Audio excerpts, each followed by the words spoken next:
Beatriz Martínez López es doctora en Historia del Arte por la Universidad Complutense de Madrid y el CSIC. En su tesis trabajaba las conexiones políticas y socioculturales establecidas durante el franquismo entre la España del interior y la del exilio a través de la figura y la producción de Pablo Ruiz Picasso.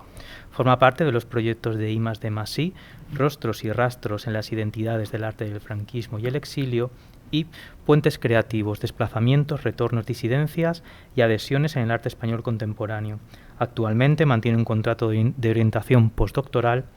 en el Instituto de Historia del CSIC, cuyas líneas de trabajo giran en torno al análisis de personajes puente entre las dos Españas, así como a la imbricación entre el arte y la política desde mediados del siglo XX.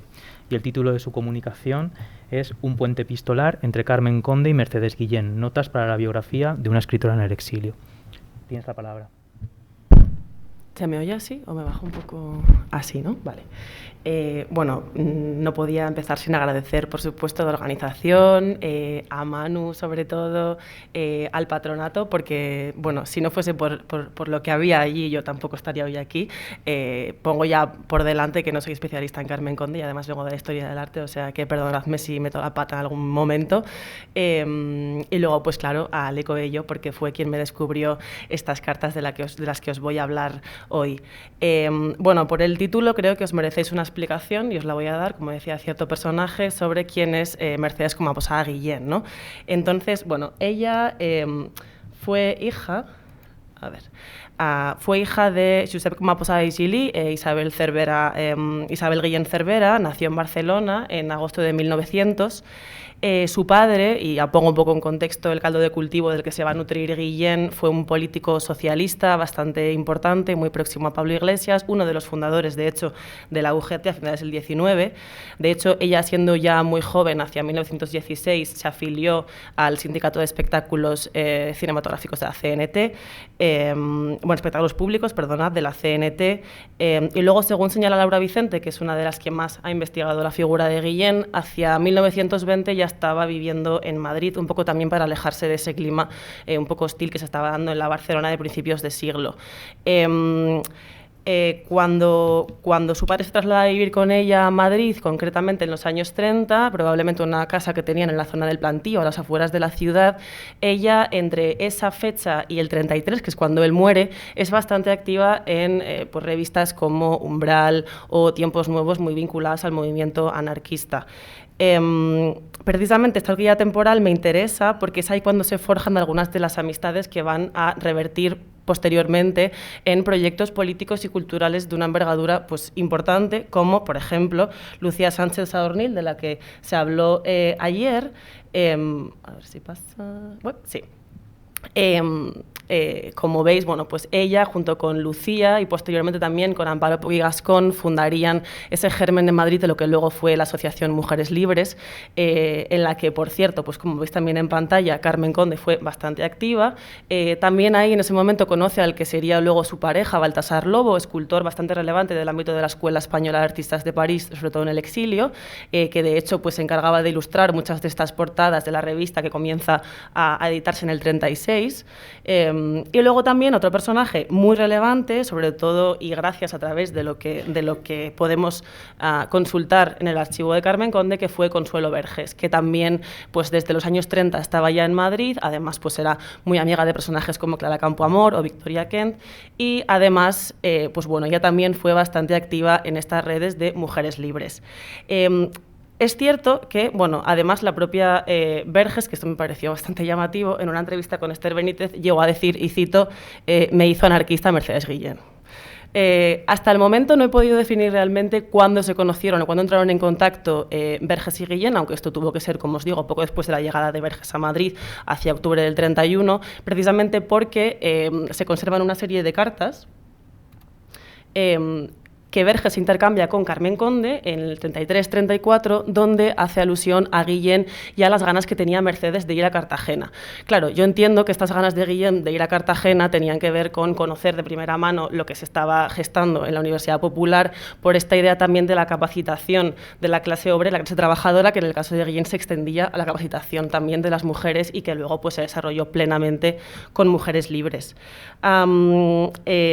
este sentido, también se entiende que hubo ser a través de Verges cómo entraron en contacto también Condé y Guillén, una relación, como os decía antes, muy fructífera, porque sabéis que pues Condé fue bastante activa también con sus escritos en Mujeres Libres. Para terminar de situar un poco a Guillén en el tiempo y en el espacio antes de la Guerra Civil o durante la Guerra Civil, bueno, pues hubo de huir al exilio y después de pasar por diferentes campos de concentración del sur de Francia, acabó recalando en París, donde vivió, como digo, hasta su muerte, junto con Baltasar Lobo, en el año 94. Allí, durante los primeros años, tuvo un contacto bastante estrecho con el círculo de Picasso y estos artistas españoles exiliados en París, que bueno, luego se fue diluyendo, pero que, como digo, fue muy estrecho, sobre todo en esa inmediata posguerra y durante los años de la ocupación alemana de París. Me gustaría ahora reflexionar, que además esto, bueno, hila con cosas que han ido saliendo en el Congreso, cosa que me alegra un montón, que tenga todo tanto que ver, reflexionar sobre esta idea del epistolario como una herramienta de acción o una herramienta activa en esa construcción de redes culturales, pero hacerlo desde un espacio concreto entre mujeres. Concretamente me voy a centrar, como os decía, en esas cartas que se envían Condé y Guillén, pero luego también cartas en las que aparece Guillén en el archivo de Carmen Conde y sobre todo a través de una figura bastante poco conocida y que tenéis en pantalla, no sé si os suenan algunos personajes de los que están aquí, que fue Justina Ruiz de Conde. Justina Ruiz de Conde, para quien no lo sepa, fue secretaria de Clara Campoamor en los años 30. A mi parecer, además, Ruiz de Conde, digamos que es un poco esa pieza clave que hace de nexo entre las mujeres o las redes culturales, sobre todo de mujeres, desde los años 40 y hasta pues, prácticamente su muerte o el fin de la dictadura, ¿no? Desde Estados Unidos, donde ella se radicó tras exiliarse de España, donde trabajó, de hecho, en el Wellesley College, que es donde se conserva buena parte de su epistolario. Y bueno, pues yo creo que sin esta última habría sido muy difícil realmente llegar un poco a las conclusiones que os voy a comentar hoy. Como os digo, esto está en ciernes, con lo cual son conclusiones entrecomilladas. Toda ayuda va a ser súper bien recibida. De hecho, bueno, ayer decía Díez de Revenga esta cosa de Conde fue una gran archivera, ¿no? Pues desde aquí, allá donde esté, le doy las gracias por haber conservado estas cartas, ¿no? Bueno, también me gustaría notar aquí que a medida que avance, creo que se va haciendo bastante evidente cómo esta red epistolar alcanza una suerte de materialidad memorial, como me gusta llamarla, que cristaliza en esta reconstrucción del recuerdo de aquellas cuyo rastro se ha borrado, como es el caso del de Guillén, porque su archivo personal está en paradero desconocido. Quien quiera saber luego en Tres Hijos le cuento, como se está grabando, prefiero no decir muchas cosas ahora, por si acaso. Entonces, cuando tiras de un hilo, parece que se descubre una verdadera trama, en su sentido literal y figurado, de mujeres que verdaderamente colaboraron como si no existiese una brecha temporal y geográfica marcada por la guerra civil, por la dictadura y por el exilio, ¿no? Ejemplo de esto, y a partir también de Justina Ruiz de Conde, es la iniciativa de la Asociación Española de Mujeres Universitarias, que realmente surge en los 20, que preside iniciáticamente María de Maeztu, pero que Ruiz de Conde refunda en los 50 y que precisamente hace de nexo entre mujeres del ámbito americano, del ámbito del exilio y también del espacio del exilio interior. Entonces, esto bueno, me parece bastante interesante, ¿no? Y todo esto atraviesa diametralmente los epistolarios pues, con los que yo he estado trabajando. Al mismo tiempo, no me voy a tener demasiado ahora en esto, pero me parece muy interesante poner sobre la mesa, de nuevo, esta cuestión sobre la propia entidad, en tanto género literario, de los epistolarios, así como ese debate que se planteaba también ayer sobre la noción de autoría, ya que, bueno, pues creo que esto también atraviesa la praxis escritural de Guillén y permite acercarnos desde otro prisma a su biografía. Guillén se podría insertar en lo que autoras como Mary Torras o Aina Pérez Fondevila definen como una máscara autorial, que sería una ficción a través de la cual la propia autora se define como amateur, por ejemplo, pues restando valor a sus escritos, cosa que hace en uno de sus grandes libros, de los más conocidos, que es esta biografía sobre Picasso, donde en un momento dado Picasso le pregunta a qué se dedica. Ella dice que no tiene tiempo más que para cocinar y para barrer, y Sabartés, secretario de Picasso, dice no le hagas caso, y cito, es una sabia, escribe poemas. Y entonces ella en el libro dice, había que salvar la acometida, y responde, los escribo en el retrete, es el único momento de tranquilidad. Bueno, Sin embargo, a través de los epistolarios es posible desmentir precisamente esa presunta inocencia literaria, ya que no solamente fue para ella un pasatiempo, sino que llegó a ganarse la vida y a actuar como soporte económico tanto para ella como para su pareja. Entre otras, por ejemplo, por su colaboración pues, en revistas, en editoriales, también revistas francesas en las que escribía sobre todo sobre arte, y aún más, tras ver cómo ella misma reivindica su producción textual en estas cartas, resulta como si esa mutilación consciente del yo, porque además no olvidemos que desde que se va al exilio elimina el apellido como posada, es simplemente Mercedes Guillén, parece que eso fue un recurso específico para el espacio público. Pensemos además, y esto me parece interesante, porque por una parte ella fue reticente presuntamente a hablar de su... Bueno, presuntamente, y esto es cierto, ¿no? Fue bastante reticente desde los años 60 a hablar de su vida privada en entrevistas, y luego, además, no solo esto, sino que la forma en la que construye esta biografía sobre Picasso da bastante cuenta de esta idea, porque cuando lo leemos parece como si el apellido del pintor fuese una excusa para configurar lo que en el fondo parece casi una autobiografía, ya que el libro esconde, para quien quiera encontrarla, una clara reverberación de la experiencia individual de la autora, pero que también es colectiva, porque precisamente este libro es un gran referente tanto para la propia biografía de Guillén, porque da bastantes pistas de su vida, como para el contexto del exilio artístico en París. Entonces, bueno... En este sentido, es bastante evidente que el género epistolar favorece, al menos en la reconstrucción intersubjetiva de las vidas de estas autoras, ese desenmascaramiento de todo lo que se queda fuera del paradigma heteropatriarcal, como si favoreciera ese gesto en el que se retira la máscara autorial de la que hablábamos y, enlazando con esto, pasó finalmente a esta idea de el epistolario como fuente. Bien. Sobre esta relación entre Conde y Guillén a través del epistolario, bueno, simplemente por daros unas fechas aproximadas, las cartas intercambiadas se dan entre el 48 y el 69, de hecho esta es la primera, una tarjeta postal. Me llama la atención que empiece en el 48 porque... precisamente por la materialidad y la naturaleza de la postal, normalmente mandas una postal pues, a una persona cercana, ¿no? Una persona querida, y luego también por el contenido de la misma da la sensación de que la relación entre ellas era bastante estrecha, cosa que podíamos deducir por esa presencia del nombre de Guillén en las cartas de Verges de los años 30, pero bueno, creo que es todavía más estrecha de lo que pudiera parecer. Por eso esta fecha del 48 como primera carta a mí me llama la atención. Por otra parte, una de las incógnitas que revela también esta correspondencia es la asiduidad con la que Guillén viajó a la España franquista en la época de posguerra, cosa que nosotros, o sea, por lo menos yo no sabía, ya que de esto solamente se conservan registros a partir de investigaciones sobre Lobo, que era su pareja, que es el que está más trabajado y del que se sabe que llega a España por primera vez desde su exilio en los años 60, por una exposición que de hecho organiza la administración franquista, y por ella se sabía a través de registros policiales que se conservan en París, pero sobre todo en los años 50. Entonces, claro, gracias a esta correspondencia me doy cuenta de que efectivamente Guillén vino a España y además vino sola, cosa que también me parece interesante reseñar. En general, pues junto a anécdotas y emociones personales, por ejemplo, hay una que me parece como bastante emotiva, ¿no? De como qué ganas tengo de volver, y cito a mi Madrid del alma, pero no quiero hacerme ilusiones porque siempre surge algo que retrasa nuestra ida. El escultor está deseando volver a sus raíces como yo. Bueno, pues aparte de esto, las cartas también sirven como espacios que preconizan ese asociacionismo, colaboracionismo del que ya se ha hablado entre estas mujeres, pero también como acicate del intercambio cultural, editorial y, en consecuencia, laboral. De hecho, en esta que tenéis aquí, ella le pide a Conde información pues, sobre, y cito, algo breve sobre Ita, Juan Ramón y Alberti. Ahí es nada. Y luego le acaba diciendo pues, que si algún libro le interesa, que se lo pida y que también la tengan al corriente de lo bueno que se edita por ahí, por España. Simplemente como apunte,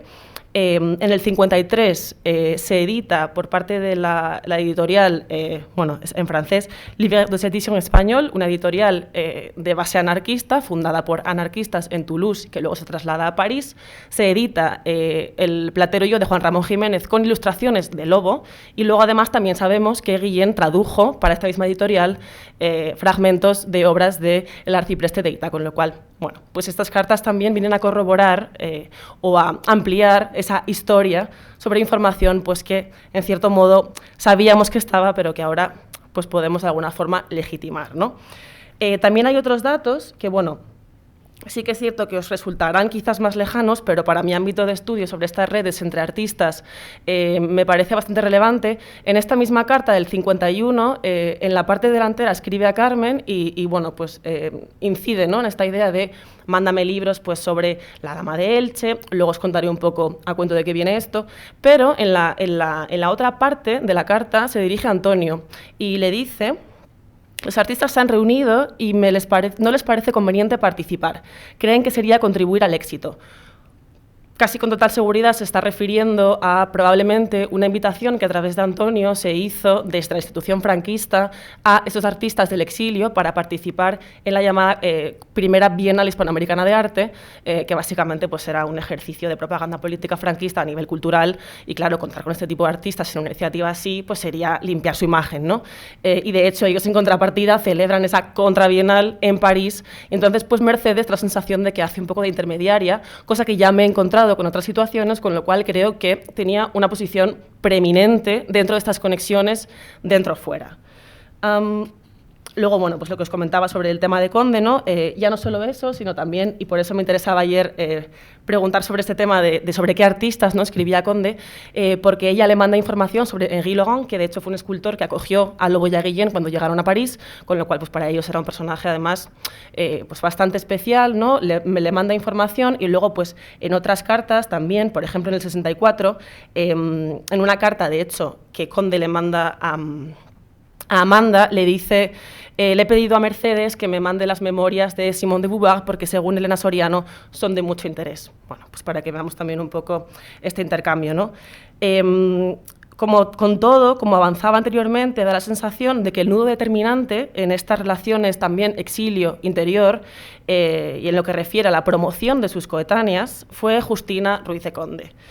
Un personaje, como digo, bastante poco trabajado. Si alguien sabe más sobre el tema, que no duden en decírmelo. De hecho, hay una frase escrita por esta última en una carta que envía Conde en el 48 que da bastante cuenta de la amplitud de estas redes y cito: de consuelo, malas noticias. ¿Sabes algo de Mercedes? ¿Se puso mejor Amanda? Salúdala de mi parte. Bueno, uno, además, puede comprobar este influjo pues, tras consultar cartas del archivo personal de Ruiz de Conde. De hecho, uy, aquí se me ha saltado una diapo, creo, que era interesante, porque bueno, era simplemente una diapositiva en la que se veían carpetas con diferentes nombres de mujeres que conserva Justina de Conde en su archivo, con las que se intercambió correspondencia y sobre las que además hizo como una investigación profunda, ¿no? Porque también se conservan recortes de reseñas sobre obras publicadas por ellas, no sé, todo tipo de documentación que nos habla de que verdaderamente había un interés por parte de Justina Ruiz de Conde de contribuir a la promoción de sus coetáneas, ¿no? Entonces, de estas cartas, como digo, en esta, por ejemplo, se desgranan varias cuestiones, ya no solamente esa promoción, sino también un apoyo económico y laboral. De hecho, bueno, pues aquí me llama la atención varias cosas, ¿no? Esta idea de querida Elo, que nos habla de la proximidad entre Mercedes Guillén y Justina de Conde. Luego habla de una cosa que también me llama la atención, bueno, sobre esta revista de arte de Hachette, para la que trabajaba, pero que como ha cerrado, pues está pasando por momentos difíciles. Entonces, lo que le dice es: te voy a vender dibujos de lobo de mi archivo personal para que tú luego los vendas entre tus colegas de Estados Unidos y poder sacarme un dinero, gracias, para poder subsistir, pero que el lobo no se entere, ¿no? Entonces, de aquí se desgrana mucha información interesante y es, por una parte, y aquí voy a citar a Hélène Parmelan, una escritora y crítica de arte que narraba un poco el periplo del lobo durante su exilio en busca de Guillén, que dice: Mercedes, a la que finalmente ve, había llevado consigo, como en los cuentos, 3 talismanes, sus únicos tesoros salvados: una manta, una caja llena de dibujos de lobo y la Biblia del abuelo. O sea, Mercedes se lleva al exilio específicamente dibujos de lobo que por una cuestión económica tiene que vender a través de Justina, precisamente porque esta idea como de salvaguarda de la... o mantenimiento de esa torre de marfil de su pareja, que no se entere, que siga creando, ¿no? Entonces, es verdad que choca esta cosa que tenía Mercedes de su idea o su concepto sobre la mujer del artista, ¿no? De hecho, en el propio libro de Picasso, y cito, dice algo así como: la mujer del artista, eso tan difícil de ser, que hace falta toda la comprensión del mundo para serlo, del mundo del artista, del mundo de la obra del artista, del mundo del fuera del artista. O cuando en una conversación le dice a Jacqueline Roch, la última mujer de Picasso, ser mujer de artista, unas veces hay que sentirse cordero, otras león. En fin, parece, sí que es cierto, y luego también quería traer a colación esta idea porque ya no tiene solamente que ver con lo económico, sino también con lo que se hablaba antes sobre esas redes de afecto entre ellas. Esto yo no lo sabía, me pareció muy interesante. Cuando publica ese libro, el famoso Picasso, pues resulta que se metió en una deuda prácticamente millonaria. Y entonces aquí cito una carta que Verges le envía a Justina de Conde, donde le dice: Mercedes ha dejado infligir la mayor estafa editorial del siglo. De la tirada especial que venden a ese precio, debían venderlo mucho más caro, porque lleva la reproducción en tirada corta de un dibujo original, inédito y propiedad de Mercedes. Debían pagarle el 50%, le pagan el 3%. Y, bueno, esta frase me mata, como a ella, por lo visto. Los gritos que le he dado durante varios días por aceptar semejante infamia, estando, como siempre, sin un céntimo, aunque Lobo gana ahora mucho dinero, me han acabado de matar. Bueno, como veis aquí luego también hay una factura en la que se demuestra cómo, pues por ejemplo, estos libros, para intentar saldar esa deuda con la editorial Alfaguara, Mercedes los enviaba a Estados Unidos y luego pues Justina se encargaba de venderlos a unas 12.500 pesetas, si no recuerdo mal, pero lo merecían, lo prometo. Y aquí pues un cheque o una demostración, factura, de cómo Verges recibía ese dinero que luego le enviaba a Guillén, ¿no? Entonces, bueno, pues parece que gracias a la ayuda de sus coetáneas pudo juntar este dinero y pues salir un poco del paso. Ya simplemente como conclusión, desde el apoyo anímico y como conclusión entre interrogantes, porque bueno, conclusiones, en fin, desde el apoyo anímico y la preocupación fraternal a otras cuestiones de índole editorial y económica, las cartas y postales que nosotras recibieron de Guillén permiten conocer el estado de la barcelonesa en unas fechas en las que hasta el momento la información solamente se podía conocer pues, a través de sus publicaciones o de su rastro en traducciones u otras revistas. Pese a ello, esta investigación, como digo, genera más preguntas que respuestas. Entre ellas, una que es la que más me ronda, o sobre la que más reflexiono últimamente, y es si podemos hablar realmente de una red sólida entre el exilio y el interior, mantenida y generada específicamente por mujeres, ¿no? Porque, al fin y al cabo, el exilio interior que vivieron muchas de ellas se amplía por el simple hecho de ser mujeres. Es decir, independientemente de la tendencia política, venir del espacio cultural y público, por el simple hecho de ser mujer, también condicionaba a un exilio interior, ¿no? Entonces, hay realmente una red que pudiésemos insertar en una suerte ya no de canon, sino casi de contracanon, preferiría llamarlo. En fin, simplemente por no pasarme más de tiempo, creo que la conclusión final es que queda mucho trabajo por hacer. Muchas gracias.